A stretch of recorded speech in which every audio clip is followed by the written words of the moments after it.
team. The Dons ranked #1 in the nation by Collegiate Baseball News. But first, back in October, KUSI's Brandon Stone brought you the story of Aaron Linsdau, who was preparing to ski from the coast of the Antarctica to the South Pole without mechanical aid.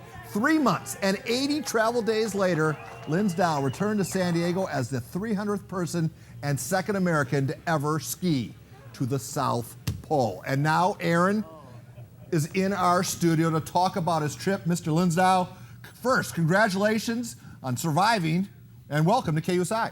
Thank you very much, Paul. I appreciate it. How much weight did you lose? 25 pounds, about 4 inches off my waist. What's the first thing you did once you returned to civilization? Carne asada burrito in South Bay. All right, well, Aaron, you provided some iPhone video. Just talking to you, man. What a story you have to tell. Breathtaking video, to say the least. Let's just say. But these pictures don't tell the story of your hardship. Could you tell us what you endured and all the things that went wrong? I had a bunch of equipment break, shovel broke, which puts me out of snow and shelter to make water.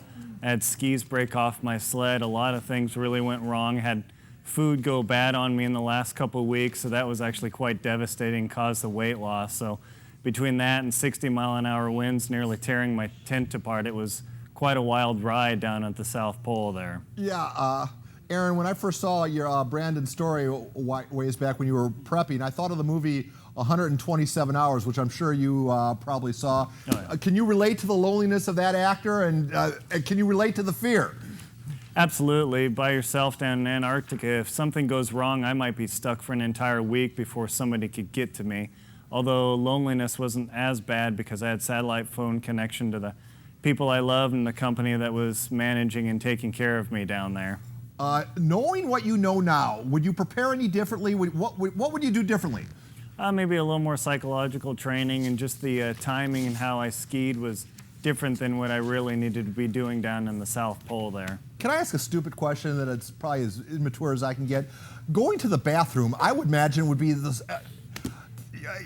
How do you, you don't want to expose your parts, do you? Face downwind. All right, Aaron, when you came back, while you were away, the California experience, we had a bit of cold weather, some Right. temperatures dipping into, sometimes the teeth-chattering 30s. Jimmy Kittle ran this sound bit montage of Californians in distress. Go ahead, roll that tape, guys. Are you ready for probably 2 of the coldest nights you've ever experienced in Southern California? And look at the temperatures, only into the 50s. Cold, cold, cold coming our way.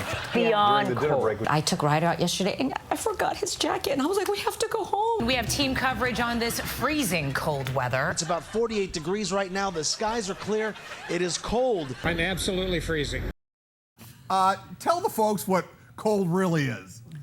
Daily minus 15, minus 20 degrees, and with the wind chill, it got down to minus 80. So if I would have taken my gloves off in 30 seconds, my thumbs would have frozen solid. Man, I have nothing but respect for you. Thank you. Tell us about the worst moment.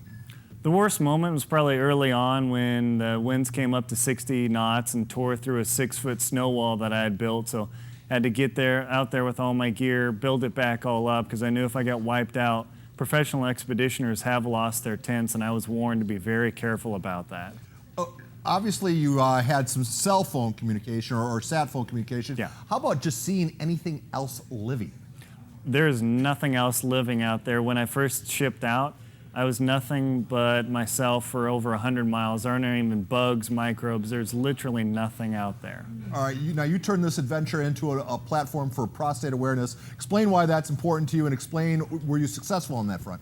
Absolutely. I was able to promote prostate cancer awareness. My father had actually suffered from it, but had survived and made it through, partly due to the work by Prostate Cancer Foundation. So that was very important to me, as it touched my life directly. And congratulations on that scorecard. So I assume that you can be classified as an adrenaline junkie.